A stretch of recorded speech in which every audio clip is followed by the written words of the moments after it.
벌써 봄은 안간데 없이 들어차 어느 결에 우리는 다른 계절을 기다리는 그쯤에 와 있습니다.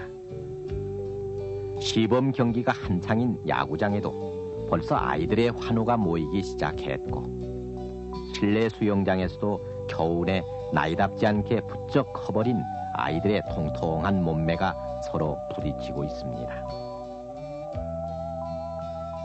그러나 지금의 대학 신입생들이 국민학교에 다닐 때쯤인 80년대 초까지만 해도 법석스레 치루어지던 우량아 선발대회, 지금 생각하면 하나도 부럽지도 않던 그런 행사를 기억하시는지요? 그리고 그보다 얼마 전쯤 우리가 경험으로 겪던 현기증, 운동장 아침 조회 시간 교장 선생님 훈시가 계속되는 동안 여기저기서 맥없이 쓰러져 버리던 우리들의 허기, 그리고 스포츠, 명색이 대표팀 출전인데 비행기 값조차 마련할 수 없어 외상 항공료로 시합 당일 도착을 해 얻어 터지듯 골을 먹고 맞고 하던 우리들의 대표 선수들. 그러나 올 들어서만도 벌써 탁구다, 배드민턴이다, 빙상이다, 숱한 금메달을 따낸 우리들의 경기력이 모든 사람들의 뿌듯한 자랑이 되고 있고, LA 올림픽과 서울 아시아 경기대회에서 엄청난 체력을 과시했고, 또 내년 서울 올림픽에서 드러내 보일 우리의 자랑스런 국력을 지닌 오늘. 그러나 그 뒤안길에는 운동이 밥 먹여주느냐던 가난에 찌들린 어른들의 타령처럼 들려오던 hir난과 그것밖에 없던 학교 체육시설인 철봉대. 아무리 기를 쓰고 매달려 봐도 끝내 턱으로와 닿지 않던 철봉이 원망스럽던 우리들의 현기증 나던 체육시간이 기록되지 않는 서글픈 사연으로 남아 있습니다.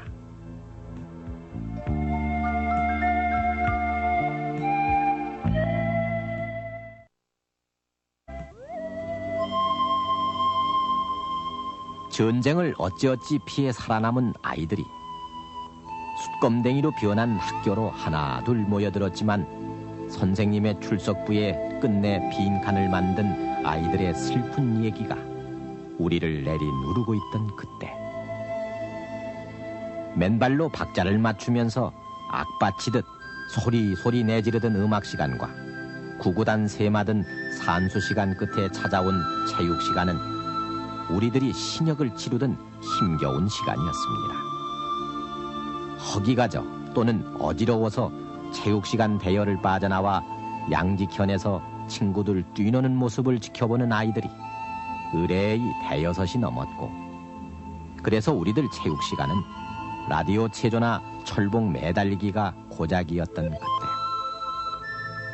배꼽을 드러내며 안간힘을 써봐도 철봉은 끝내 턱으로 와 닿지 않았고, 또 싫은 걸 억지로 떼밀려 나간 닭쌈판에서 너댓살 많은 덩치 큰 아이에게 받쳐 나가 떨어지면 한동안 정신을 잃게 마련이었습니다.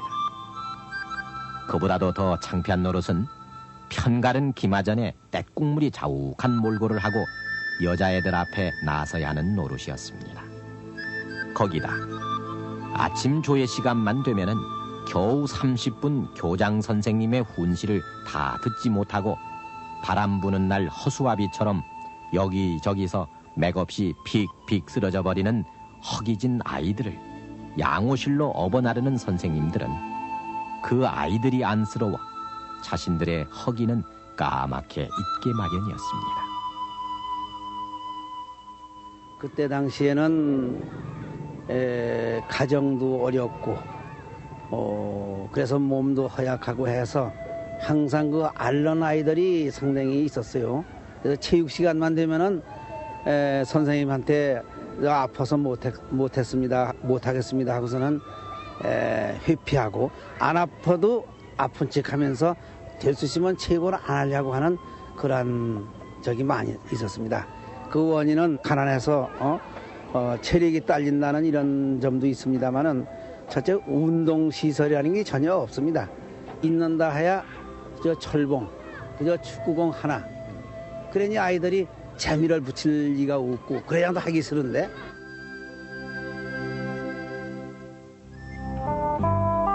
그러나 광주 서중의 김양중과 부산 경남중학의 장태영이 벌였던 그 유명한 청룡야구 결승전은 이 땅에도 낯선 야구 붐을 일으켰고, 전쟁이 끝나고서도 야구에 들뜬 아이들은 양회종이로 만든 꽃갈 그로브를 끼고 골목마다에서 찐뽕이니 찐뿐이 하는 약식 야구놀이를 즐기곤 했습니다.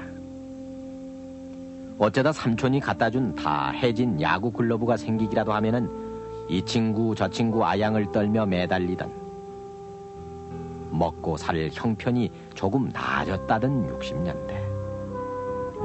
그때 체육 시간은 늘 체육복 없는 아이들의 서름으로 가득했습니다.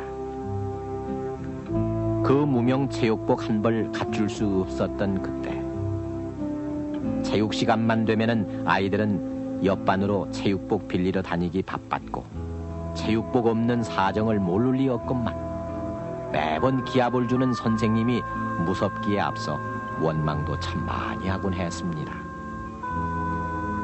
또 웬 배는 그리 쉽게 꺼지는지, 점심시간은 멀고 체육시간 허기를 못 참아 당번 몰래 들어와 남의 도시락을 까먹다가 들켜 혼찌겁 나던 그때, 모든 것은 모자랐고 모두는 언제나 허럽던 시절이었습니다. 등록금 내지 못해 남들 공부 따라가기 벅차고 그러는 가운데 운동에 재능이 있다고 판단하고 체육관 앞이라도 어슬렁거릴라 치면은 먹고 살기 힘든 세상에 무슨 놈의 운동이냐, 운동하면 누가 밥 먹여준다대 어른들 호통이 꼭 뒤따르곤 했습니다. 그저 끼니 때우는 것이 삶의 전부인 듯한 어른들. 그러나 지긋지긋한 가난만큼은 대물림할 수 없다던 어른들은 아이가 운동에 혹 관심을 보이기만 하면 호된 꾸지람으로 딴맘 먹지 못하도록 했습니다. 그나마 시골 학교에 다니고 있으면 있는 재주도 묻혀버리기 마련이었지만 도회지에서도 운동을 천시하기는 마찬가지여서 운동을 할라 치면은 집안 식구 몰래 해야만 했습니다.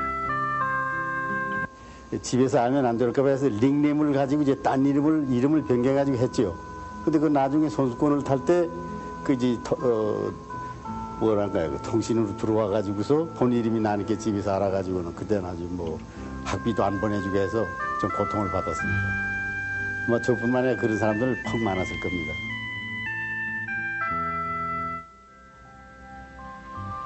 나라 전체를 봐서도 스포츠 따위에 신경을 돌릴 여력은 없었습니다.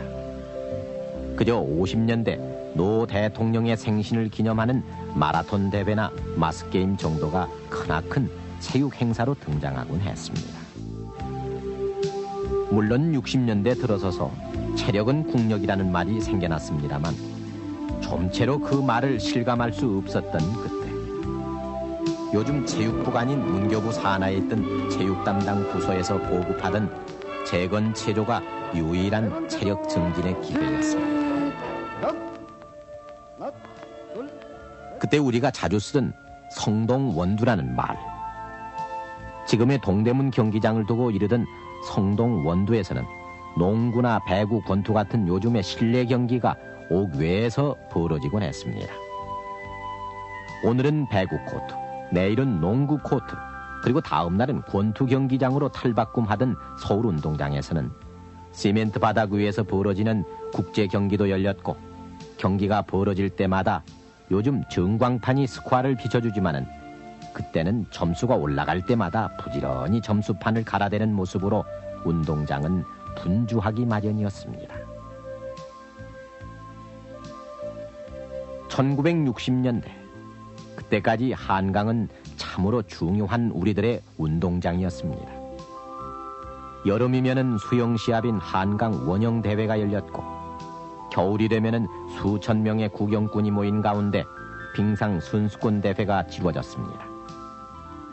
한강뿐 아니라 70년대 태릉 실내 스케이트장이 문을 열 때까지 우리 빙상인들의 더할 나위 없던 경기장인 춘천의 공지천이나 산정호수도 그때 궁핍의 사연을 아는지 오늘 봄 기운에 아지랑이를 피어올리고 있습니다. 지금이야 거의 모든 경기 용구가 국산품이지만 불과 7, 8년 전만 해도 외제 농구화 구하기가 어려워 오히려 딱딱한 국산 농구화가 더 편하다고 오기스런 고집을 피웠던 우리들. 유니폼마저 정전기가 나도 무명이니 나일론이니 가릴 입장이 아니었습니다.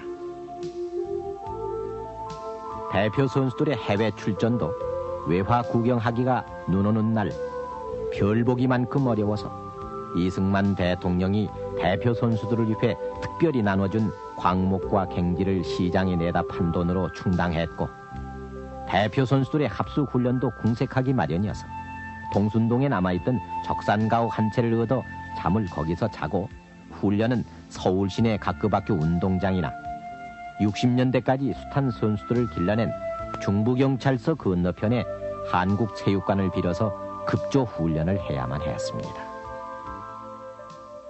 뮌헨 올림픽에 나가는 대표 선수를 선발하기 위한 각 종목의 선발전이 있었을 때의 이야기입니다. 그때만 해도 역도 경기장을 저희들이 구하기가 굉장히 어려울 때입니다. 여러모로 접촉을 시도해가지고 겨우 드라마 센터 거기에서 선발전을 하고 있었습니다. 역도 바벨이라는 것은 무겁기 때문에 쾅쾅 그리고 이제 내려뜨리니까 이 무대가 망가져 버렸어요. 그러니까 당장 나가달라고. 그래서 할 수 없이 바벨을 전부 다 짊어지고 갈 데가 있어야죠.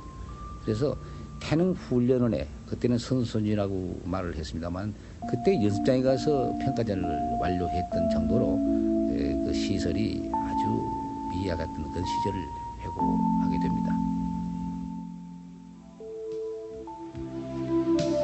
항공료를 외상으로 해가며 출전한 국제대회.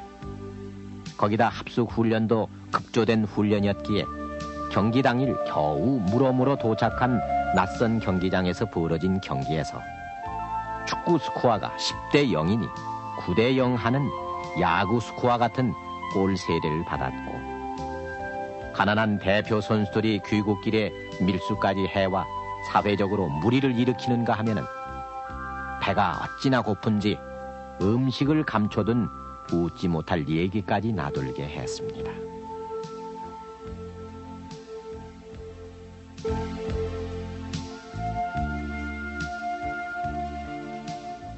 먹을 형편이 좀 나아졌다곤 해도 우리들 찌든 삶을 위로해줄 것은 그 어느 곳도 없어 1960년대를 풍미하던 장영철 프로레슬링이나 그 뒤에 박치기 기밀 레슬링에 넉나간 듯 빨려들기도 했고 그런가 하면 1966년 프로복서 김기수의 사상 최초의 챔피언 벨트는 이 땅의 가난한 소년들로 하여금 권투도장 앞에 문전성시를 이루게 했습니다.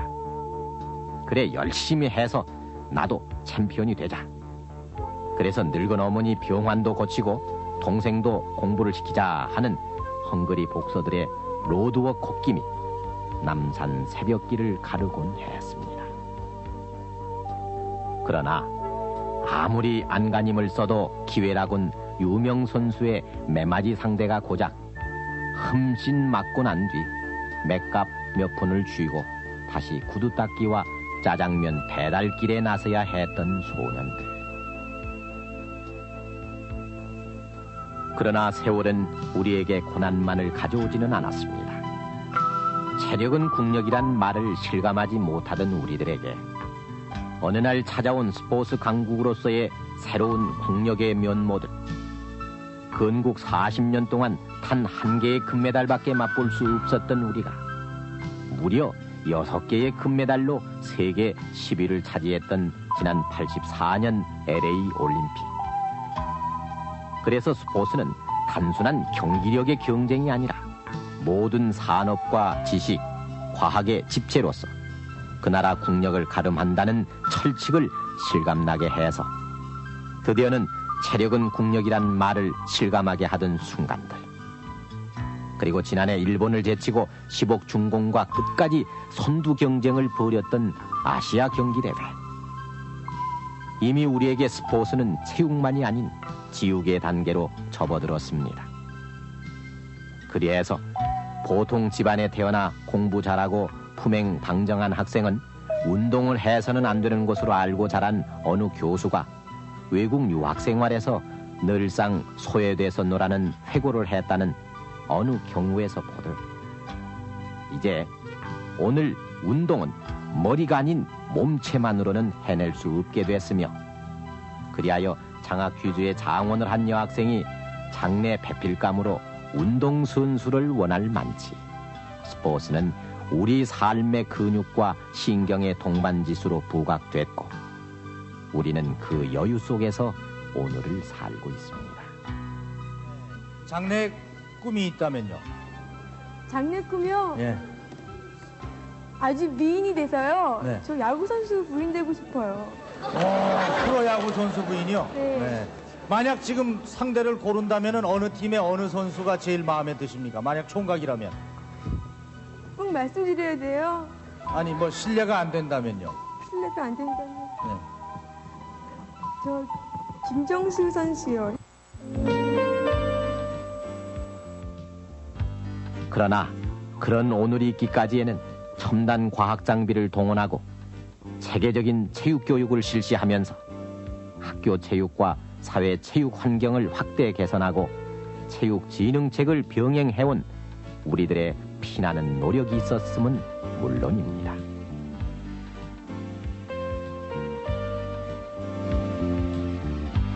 하지만 궁핍이 추위였고 운동이 밥 먹여주느냐는 어른들의 호통 속에서 아이들의 체위나 체력이 움츠려 있던 그때 지난 82년까지 있었던 우량아 선발대회는 모든 가난한 어머니들의 부러움이 담긴 행사였으며 그보다 오래전 프란체스카 여사가 우량아들과 그들 어머니들의 자랑을 몇 장의 기념사진으로 담던 그때 스포츠는 그때도 가난한 국력이었으며 그래서 운동은 우리들의 배고픔을 면하게 해주지도 않았습니다.